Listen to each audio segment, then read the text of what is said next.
তুমি কোনো ব্যস্ত কফি শপে আছো বা কোনো কনফারেন্সে আছো, ওখানে কেউ হয়তো তোমার কাছ থেকে ওখানকার ওয়াইফাই পাসওয়ার্ডটা চাইছে, বা ধরো তুমি বাড়িতে আছো, তোমার বাড়িতে অনেক গেস্ট এসছে, ওই গেস্টের মধ্যে থেকে কেউ হয়তো তোমার বাড়ির ওয়াইফাই পাসওয়ার্ডটা চাইছে, বা তোমার মোবাইলে যে ওয়াইফাই হটস্পট ব্যবহার করো ওই ওয়াইফাই হটস্পটের পাসওয়ার্ডটা চাইছে।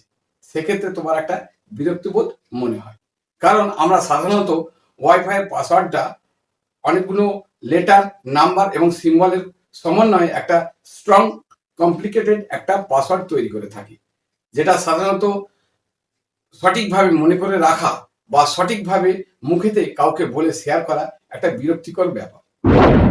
ডোন্ট ওয়ারি, আর বিরক্তির কোনো ব্যাপার নেই, কারণ তুমি যদি চাও তোমার ওই স্ট্রং বা জটিল ওয়াইফাই পাসওয়ার্ডটা এক চুটকিতে একটা কিউআর কোডে কনভার্ট করে নিতে পারো, এবং যখনই কেউ তোমার কাছ থেকে ওয়াইফাই পাসওয়ার্ডটা চাইবে, তুমি চাইলে ওই কিউআর কোডটা তাদের মোবাইলেতে স্ক্যান করে শেয়ার করে দিতে পারো।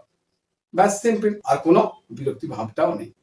আবার ওয়াইফাই পাসওয়ার্ডটা কিউআর কোডে ব্যবহার করাটা অনেক সুবিধা আছে, কারণ বর্তমানে সমস্ত স্মার্টফোন এবং ট্যাবলেটে কিউআর কোড স্ক্যানার ইনবিল্ড হিসেবে থাকে, যার ফলে এক্সট্রা বা আলাদা করে কোনো QR code scanner app install করার প্রয়োজন নেই। আবার ওয়াইফাই পাসওয়ার্ডটা দীর্ঘ অনেকগুলো লেটারের সমন্বয়ে বলে এটা মনে রাখা একটা কঠিন ব্যাপার, কিন্তু কিউআর কোডের ক্ষেত্রে কোনো মনে রাখার কোনো ঝামেলা নেই, জাস্ট স্ক্যান করো আর শেয়ার করো। আবার ওয়াইফাই পাসওয়ার্ডটা দীর্ঘ এবং জটিল ওয়ার্ডের সমন্বয়ে বলে, যেটা সঠিকভাবে ম্যানুয়ালি টাইপ করার সময় অনেক রকম ভুল হবার সম্ভাবনা থাকে, কিন্তু কিউআর কোডের ক্ষেত্রে কোনো ম্যানুয়ালি টাইপের ব্যাপারও নেই, সুতরাং কোনো ভুল হওয়ারও সম্ভব নেই। তাই শুধু স্ক্যান করো আর শেয়ার করে দাও, কোনো ঝামেলা নেই। আবার যদি তুমি ওয়াইফাই পাসওয়ার্ডটা মুখেতে বলে কাউকে শেয়ার করার সময় থার্ড ব্যক্তি কিন্তু শুনে নেওয়ার সম্ভাবনা থাকতে পারে, সেক্ষেত্রে প্রাইভেসির প্রবলেম থাকতে পারে, কিন্তু কিউআর কোডের ক্ষেত্রে কোনো মুখেতে বলার কোনো সমস্যা নেই বা ঝামেলাও নেই, শুধু স্ক্যান করো আর শেয়ার করো, যার ফলে সেদিক ক্ষেত্রে কিউআর কোড অনেক নিরাপদ। আজকে আমি তোমাদেরকে এই ভিডিওর মাধ্যমে দেখাবো কিভাবে একটা ওয়াইফাই পাসওয়ার্ডকে এক চুটকিতে কিউআর কোডে কনভার্ট করে নেওয়া যায়, এবং যে যখনই কেউ তোমার কাছে ওয়াইফাই পাসওয়ার্ডটা চাইবে, তুমি মনে করলে ওই কিউআর কোডটা তাদের মোবাইলেতে স্ক্যান করে শেয়ার করে দিলেই হয়ে যাবে, সমস্ত ঝামেলা সলভ হয়ে যাবে, কোনো প্রবলেম নেই। তাহলে চলুন দেখতে থাকুন, SH ইউনিটেক গাইডের সঙ্গে থাকুন।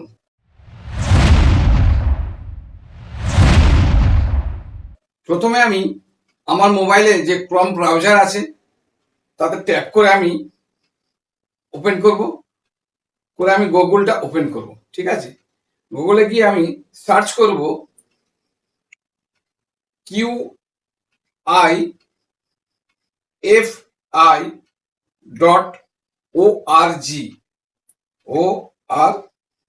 ব্যাস এতটুকু লিখে আমি সার্চ করব। করলে এখানে যে প্রথম সাইটটা খুলে গেছে, pure JS wifi QR code generator, এই প্রথম যে সাইটটা আছে ওটা আমি ট্যাপ করব। করলে এখানে দেখো একটা এই সাইটটা খুলে গেছে, এখানে লেখা দেখাচ্ছে pure JS wifi QR code generator. তো প্রথমে যে অপশন দেখাচ্ছে এখানে SSID, অর্থাৎ এই যে অপশন, এই যে ফাঁকা ঘরটাতে আমাকে লিখতে হবে যেটার ওয়াইফাই মানে পাসওয়ার্ডটা আমি কিউআর কোড হিসেবে তৈরি করতে চাই, সেই আমার রাউটার হোক বা ডঙ্গেল হোক বা আমার মোবাইলে ওয়াইফাই হটস্পট হোক, তার নামটা আমাকে এখানে লিখতে হবে। ধরো আমার এখানে মোবাইলে হটস্পটের আমি নাম লিখে দিচ্ছি। হ্যাঁ, এখানে যেখানে আমার নাম আছে মাই আশুষ, ঠিক আছে। এরপরে যে অপশন আছে এখানে WPA/WPA2/WPA3/, এর এর এর যে ড্রপ ডাউন অ্যারো আছে, এতে আমি মেরে দেখলে যেটা উপরে আছে, যেটা WPA/WPA2/WPA3, এইটাই আমি সিলেক্ট করব। ঠিক আছে, এরপরে নিচেতে কি হিসেবে যে লেখা আছে, ওখানে আমরা যেটা আমার ডাঙ্গেল হোক বা রাউটারের হোক বা যে ওয়াইফাই হটস্পটের পাসওয়ার্ডটা আছে, সেই পাসওয়ার্ডটা আমি এখানে লিখে দেবো। ঠিক আছে, ঠিক আছে, পাসওয়ার্ড লেখার পরে এখানে দেখো নিচেতে লেখা আছে জেনারেট। ঠিক আছে, জেনারেট করতে বলছে, তো আমি এখানে ট্যাপ করলে আমার কিউআর কোডটা জেনারেট হয়ে যাবে। ঠিক আছে, এখানে দেখো আমার কিউআর কোড তৈরি হয়ে গেছে। এবার আমি এটাকে সেভ করতে পারি বা প্রিন্ট করতে পারি বা এক্সপোর্ট করতে পারি। আমি এটাকে প্রিন্ট আউট করে আমার বাড়ির জন্য, যদি ধরো মনে করো আমার বাড়িতে যে রাউটার ব্যবহার হয় তার যদি এটা মানে কিউআর কোড হয়, তাহলে আমি একটা প্রিন্ট আউট বার করে আমি সেটা রেখে দিতে পারি বা কোথাও কোনো জায়গায় লাগিয়ে দিতে পারি, রাখতে পারি, বা আমার মোবাইলেতে এটা সেভ করে রাখতে পারি।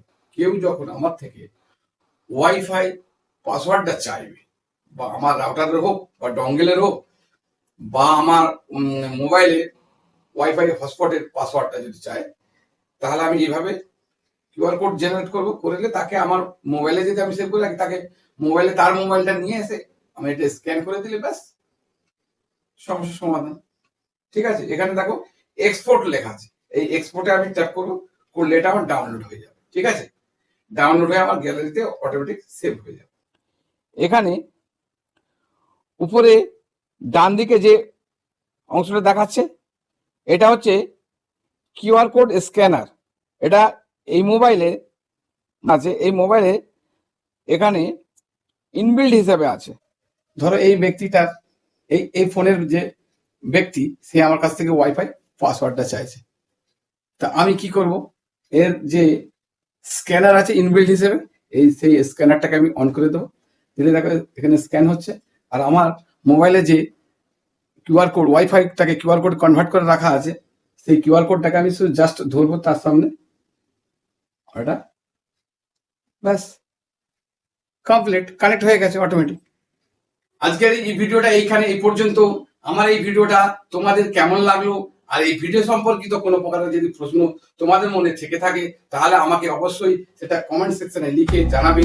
আমি সেটা যথাসম্ভব চেষ্টা করব রিপ্লাই দেওয়ার জন্য। ভালো থাকবে, সুস্থ থাকবে, তোমার দিনটা শুভ হোক।